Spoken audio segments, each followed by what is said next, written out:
Hello, Noggin Defenders. Welcome to Chapter 2 of the Yoga Handbook. Chapter 2 is entitled, What is Yoga? Alright, let's start out with telling you what yoga is. Yoga is a scientific system that combines yoga postures, relaxation, breathing, and meditation techniques with physiological, moral, and ethical principles. Yoga is not a religion. No one is ever told that he or she must follow an exact path by only practicing these postures or meditating in a particular way. If you watched the previous video, you learned that there's several styles, and although there's it's not a religion, okay? It's not. So basically, yoga is postures that help your body, become in tune with itself, get blood flowing.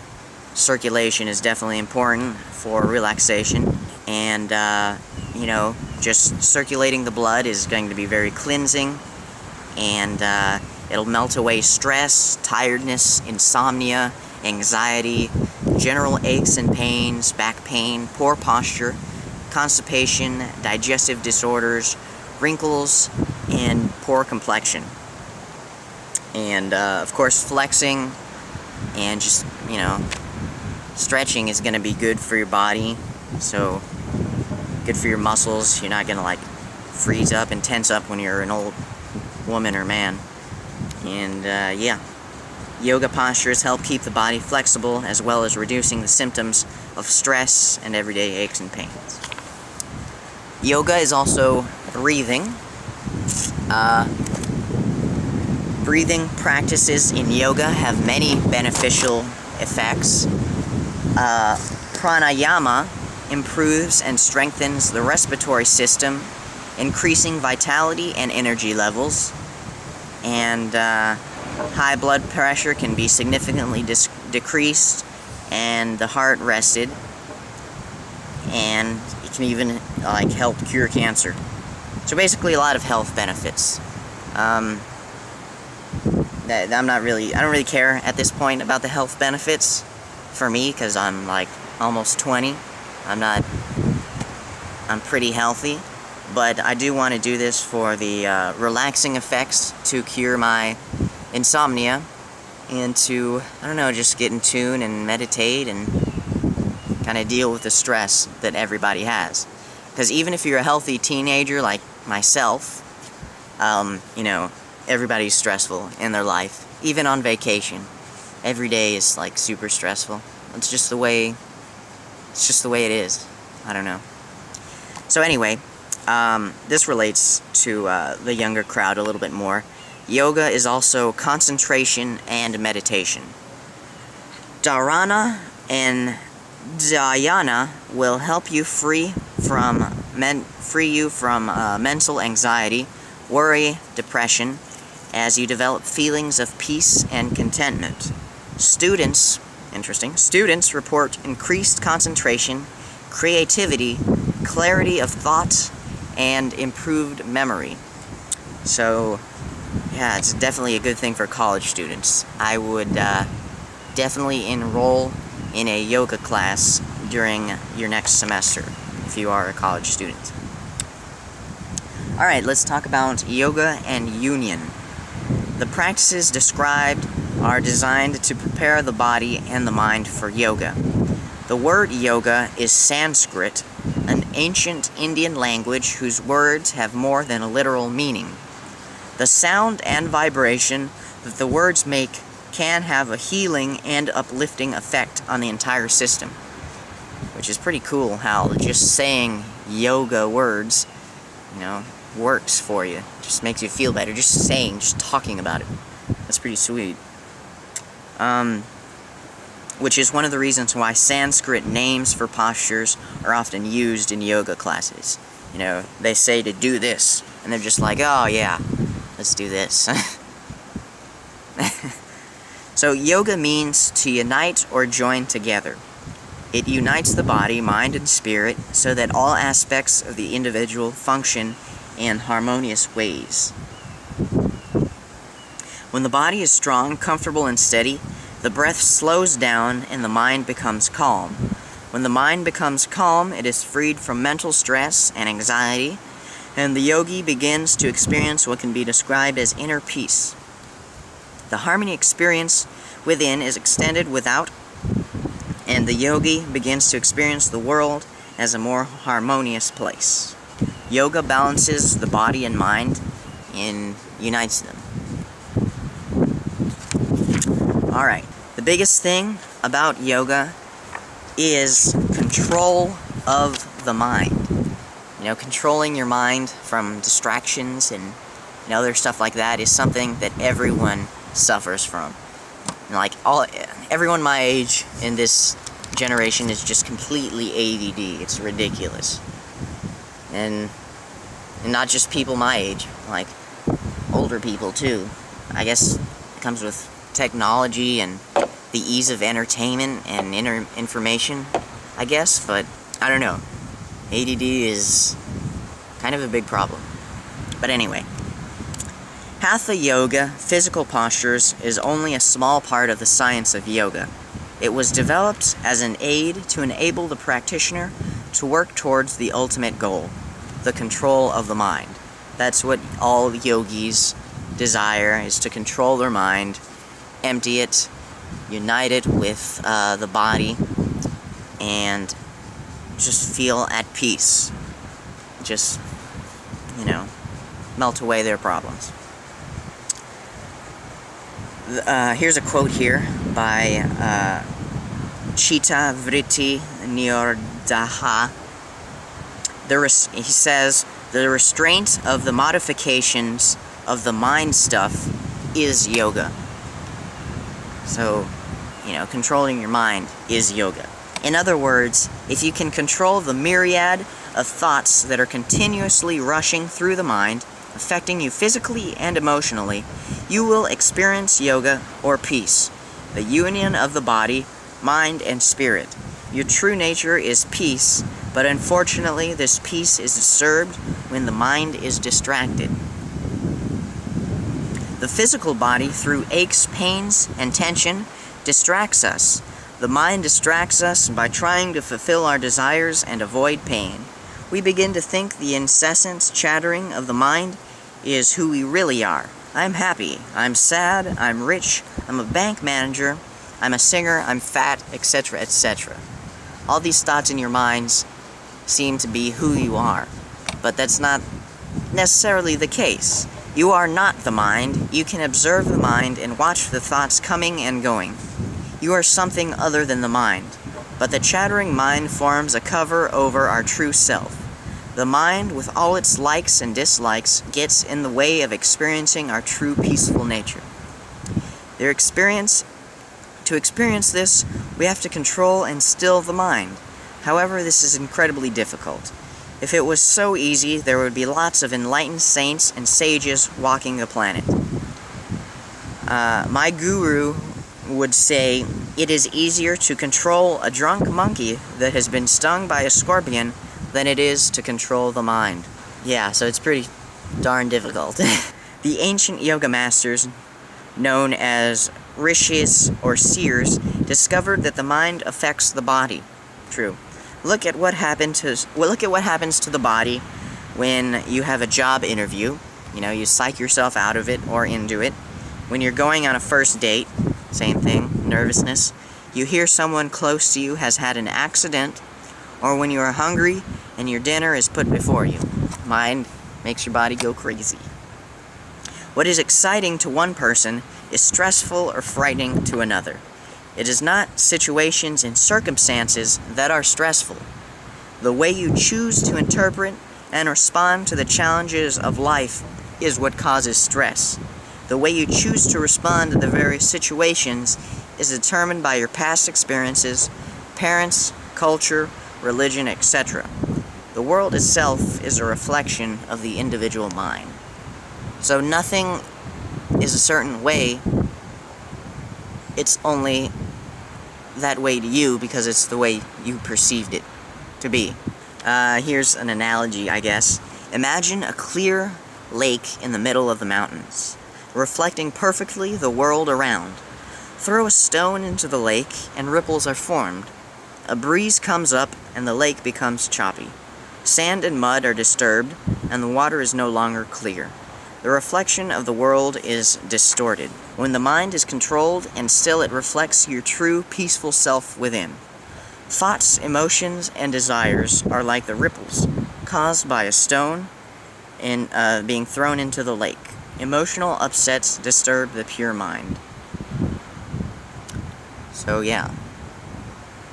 The seers reasoned that if the mind affected how they viewed the world and the body, then through control of the body, they could control the mind and have a more positive outlook on life. Breath was the interconnection between the body and the mind. Have you noticed that when you are upset or agitated, the breath is rapid, short, and uneven? When you are relaxed, the breath becomes slow, deep, and even. So you're going to know if you're relaxed and you're meditating properly based on, how calmly you're breathing and how, just how relaxed you are. When you're relaxed, you don't breathe heavily. Your breath is very slow and, you feel relaxed. It's not always easy to sit still and control your mind. You can become very aware of aches or pains, and your mind might begin whirring with a medley of thoughts. When you are fully concentrated on one thing, the breath practically stops and you find yourself having to take a gasp of air. Yeah, that happens to you sometimes. Sometimes you get so concentrated doing a simple thing, and you're so, into it that, you forget to breathe. You're so concentrated. If you can keep the body still, the breath will slow down, and eventually, after a lot of complaining, the mind will calm down. You have to control your body before, your mind gets controlled. See, so if you're unhealthy, it's not exactly easy to calm the body, particularly if it's full of toxins and tensions. Try and sit still for 5 minutes. Just 5 minutes. Just try it. Before you know it, a long list of desires and complaints are racing through your mind. My back aches. My hips hurt. I want a drink. I must make that phone call. I want something to eat. I really want some chocolate right now. I really do. Anyway, how long before you give into the demands of the senses and mind? Do you ever, procrastinate doing something? You're just like, oh, I'll just get a snack before I start my homework. Well, that's how that happens. You can't even go for 5 minutes. Before you know it, your peace of mind gets disturbed. Once more, your peace of mind will not be restored until your desires have been fulfilled. However, once fulfilled, it won't be long before another desire pops to agitate the mind. So how can you get some control over the senses of the mind? Procrastination works the way it does because you say you want to do one thing and then you do another to satisfy that need. Once you get it out of the way, it's not going to be a distraction anymore. True, but then you're just going to think of something else. So it's a never-ending array of distractions, one after the other. So how do you get rid of that? Well, let's see if we can find out. All the yogic practices, including Hatha Yoga, are designed to help the yogi gain control over the body, breath, senses, and mind. This control leads to permanent peace, joy, and unconditional love. A higher level of consciousness that has been given different names, including enlightenment, cosmic consciousness, higher consciousness, self-realization, and nirvana. Through yoga, you can find your way back to this peaceful, blissful place. Alright, so let's talk about contentment, happiness, permanent peace, and joy. All humans searching for lasting happiness and contentment are searching for. The way in which this is fulfilled will vary according to the individual development. Unfortunately, most of us try to find this happiness in a world of constant change, where nothing is permanent. Therefore, the happiness we experience is transitory. So we find ourselves caught up in a game of chasing our tails, never really getting what we want. Permanent happiness. Instead, we find temporary happiness and happiness just around the corner. Reality versus illusion. Humans have a tendency always to look for the next big thing to make them happy, running after something new, whether it's a car, house, dress, relationship, job, or just chasing the illusion of happiness. So, something people are, one thing I personally do is when I'm feeling down, I'll go online shopping. I'll just hit up Amazon.com and search for random crap that I don't need.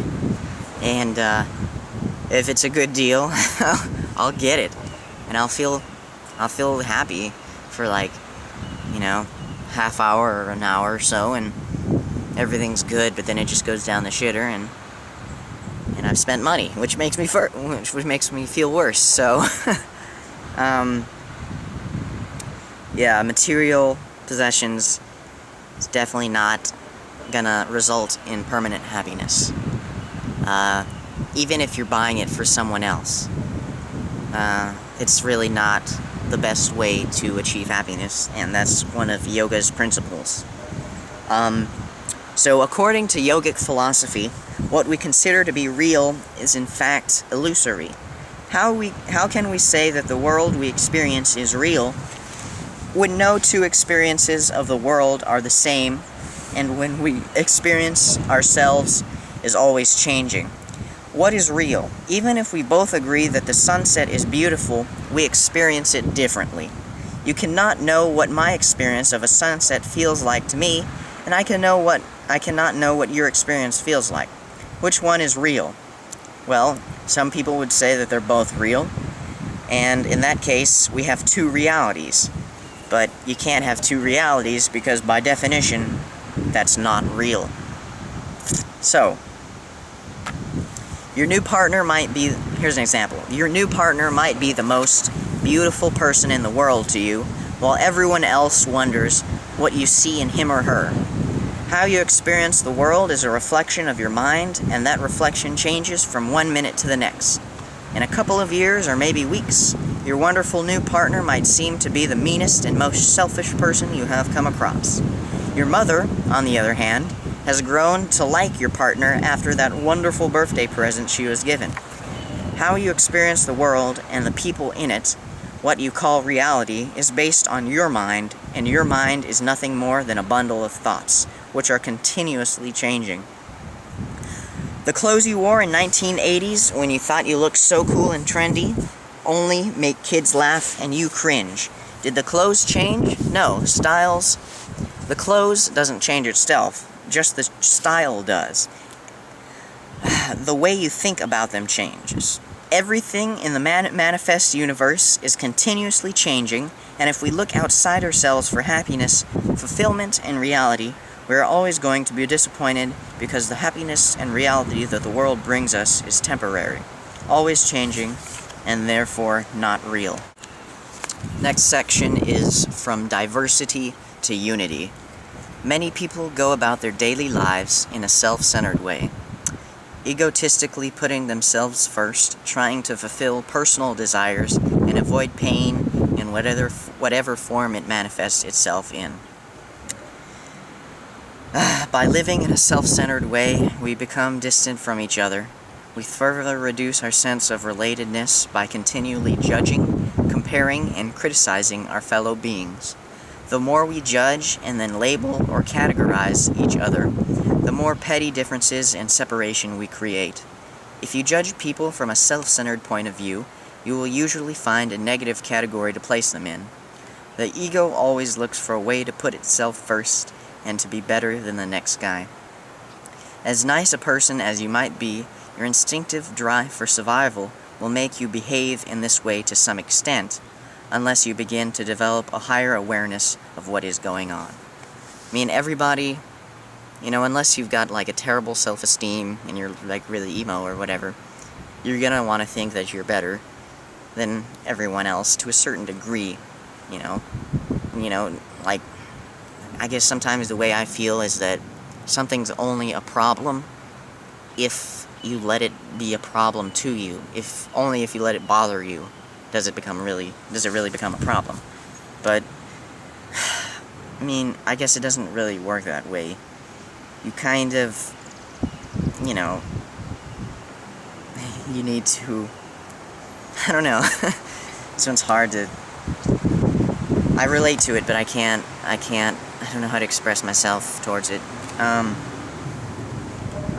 Many people go about their daily lives in a self-centered way, egotistically putting themselves first, trying to fulfill personal desires and avoid pain in whatever form it manifests itself in. You can't just avoid, emotional trauma. You gotta deal with it. Otherwise, it's gonna haunt you forever. Yoga teaches us that we are all inextricably linked.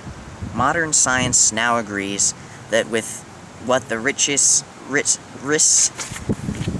is realized through deep states of meditation, at our most fundamental level, we are all nothing but energy.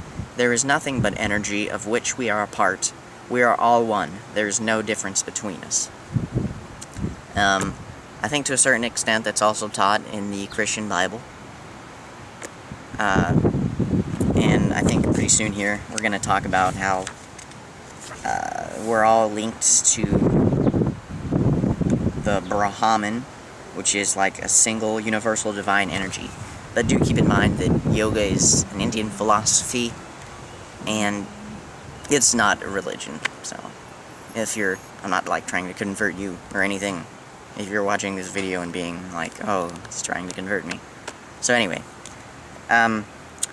here's a good example. As young children, we are rarely bothered by differences. It is only as we get older that we are liable to judge other people. Yoga teaches us that we are all linked, no matter what, really, to be honest. You're no better than anyone else, and each one of us has our own gifts, which sounds, really simple, and is something you've been hearing since, kindergarten, but it's something that we never really hold to heart, to be honest. So. The difference we experience of unity are a figment of imagination. The differences we experience of unity are a figment of imagination. Through the practice of yoga, we can begin to remove the veil of illusion, or the veil of Maya, that prevents us from seeing our true self. This illusion prevents us from experiencing a deep sense of peace and of being at one with ourselves and with the universe.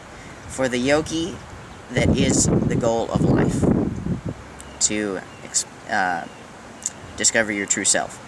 Within each of us is a divine spark, the individual spirit, or Atman. However, we have forgotten our divine nature because we identify with the mind and our ego-dominated self. All the different experiences that life brings us, whether we call them good or bad, whether they make us happy or sad, are lessons to help us evolve. As we evolve, we grow closer to realizing our true nature and becoming one with the universal divine energy or spirit, which in yoga is called Brahman. It is like a wave rising up and thinking it's the whole ocean, only to realize it is simply part of a whole as it becomes one with the ocean once again. As Swami Satyananda put it, the goal of yoga is to realize the spiritual unity behind the diversity found in nature. Alright, that's it for Chapter 2 of the Yoga Handbook. I will meet you again tomorrow with Chapter 3, which covers paths of yoga. Peace, love, cranial protection.